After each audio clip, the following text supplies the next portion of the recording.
Your thinking is what creates your life. And so I spend a lot of time making sure that I'm not thinking negative thoughts, but I'm intentionally thinking good and positive things. Good day. Today it gives me great pleasure to have at our table Jessica Dumas. Jessica is a professional coach and she is the president of Prime Image Life Coaching. Good day, and how are you? I'm great, thank you. Well, I see that, Jessica, you've been a very busy lady. You were chair of the Aboriginal Chamber of Commerce. You've been a member of the Winnipeg Chamber of Commerce Board of Directors. You're on the City of Winnipeg Mayor's Indigenous Advisory Circle, the Betty Osborne Memorial Foundation, the Winnipeg Poverty Reduction. So what do you do in your spare time? I volunteer. I look for more things to do, actually. That's great. And what motivates you to do all of these things? Well, I started my life coaching business because I had this desire to want to be able to do what I wanted to do, and that's really what it started with. And of course, when I was trying to figure that out, it was just following sort of how I felt inside. If I felt good about something, then I would continue to do it. And if I felt stressed, then I knew I had to make a change, and I wasn't willing to allow any of that stress to sit on me and just have it. So I thought, okay, I need to figure out a way where I'm doing what I like always. So that became life coaching, and working with people, helping them reach their goals. And with the volunteer work, it was the opportunity to be involved in so many bigger activities that are bigger than just what I can accomplish alone. So that's what really motivates me to get involved. Let's first start by asking you, what's your background? What's your heritage background?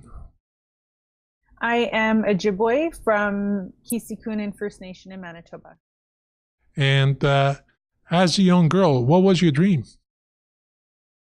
As a young girl, I wanted to be a high school guidance counselor because I really liked mine. I see. And what was your path from that dream to today's? Well, through talking with her, I had a lot of support in high school, and so I was part of a program that gave me summer employment that led to a job that I worked at for. So in addition to wanting to be a guidance counselor, I had a son while I was really young, so I didn't really have the opportunity, or I didn't take the opportunity to go to university or college. And so I worked in a corporate office for about 9 years, and it was actually through the death of my brother that broke me out of that employment, and I started doing some restorative justice work. And after that, I started looking at, what do I really want to do with my life? And that's what got me on the journey where I am now. When I look at all the activities that you do, obviously you're an achiever. So how have you decided to become an achiever?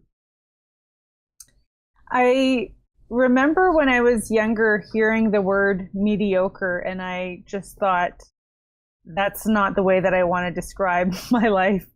And I just decided that I wanted to say yes to more opportunities. I wanted to say yes to something that came along. I didn't want fear of not having those experiences hold me back. So what made you have the self-confidence to move forward? Surrounding myself with really good people was one of them, and surrounding myself with people who were doing really great things. So anytime I had the opportunity to connect with someone who was at a level that I wanted to be at, or was doing something that I was attracted to, then I would engage myself in that environment to bring myself the confidence that I could also do that. What does leadership mean to you?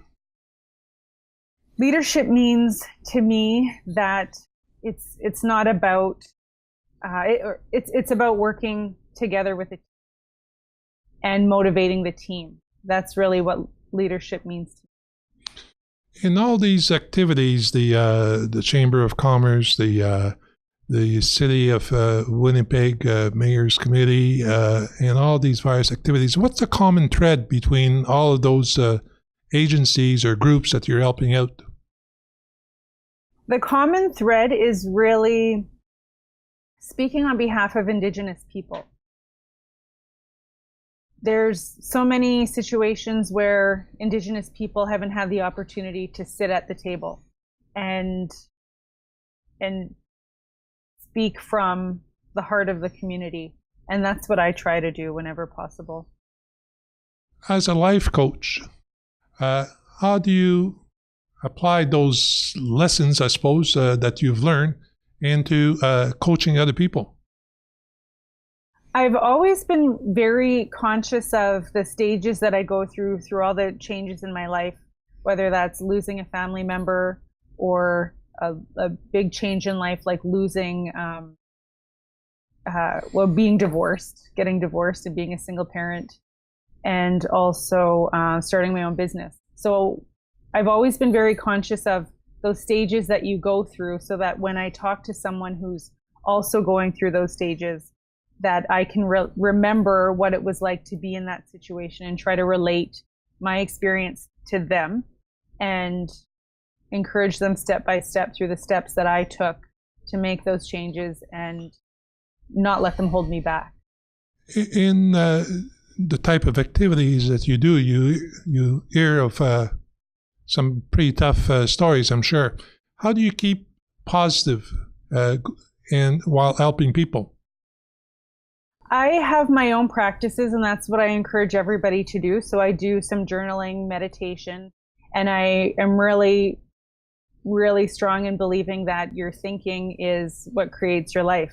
And so I spend a lot of time making sure that I'm not thinking negative thoughts, but I'm intentionally thinking good and positive things. And I do that with writing a script. If I'm saying or repeating something negative to myself, what is the better thing that I want to say to myself that's going to make me feel better? And I'll write it out word for word in a sentence or a phrase. And then when I need that, if I'm feeling down, I use that to build myself up. What keeps you awake at night?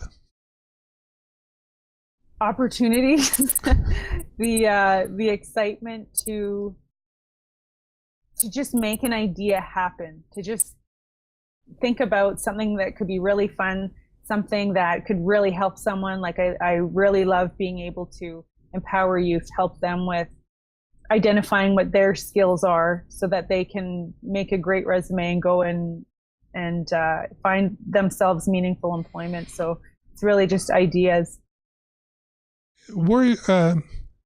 How do you try to bring people's creativity in what you do?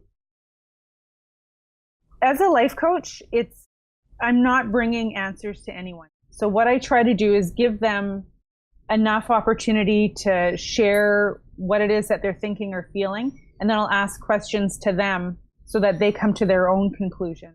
And often people will realize that they already know the answer, and it's through that opportunity of giving themselves time to think and be creative with what they really want in their life.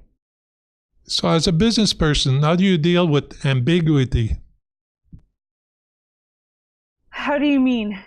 Well, things are never black or white. They tend to be gray. And sometimes being in the gray zone, it's difficult to deal with it or to understand it, or it goes a little bit against our sometimes against our values a little bit, sometimes against the way we think. Well, I try to stay focused on my goals and what I believe and how I can help someone else reach where it is that they want to be. So if that's something that's not welcome or in the environment, then I just will find another way. Two more questions. You're talking about tenacity here. How do you keep on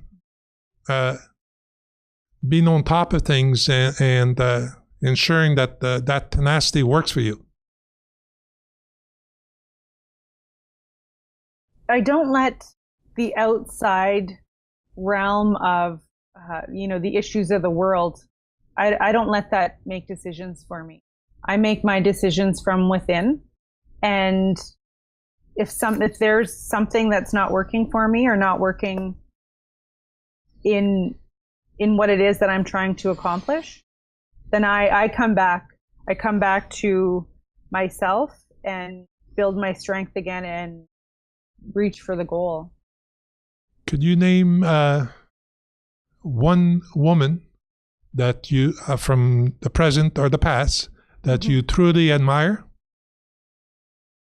Well, there's a lot of women. I really believe in women building each other up. Ruth Stargarter was my high school guidance counselor, and she's the one that really gave me the first opportunity to say, what do I want to do? And so I appreciate her for what she does and for giving me that support. But there's a lot of women that are in my life that Good. I'd have to write a list, yeah. Well, on that, Jessica, on those words of wisdom, we thank you very kindly for doing this interview. And we were with Jessica Dumas, a professional coach and president of Prime Image Life Coaching. Thank you very kindly. Thank you for the opportunity.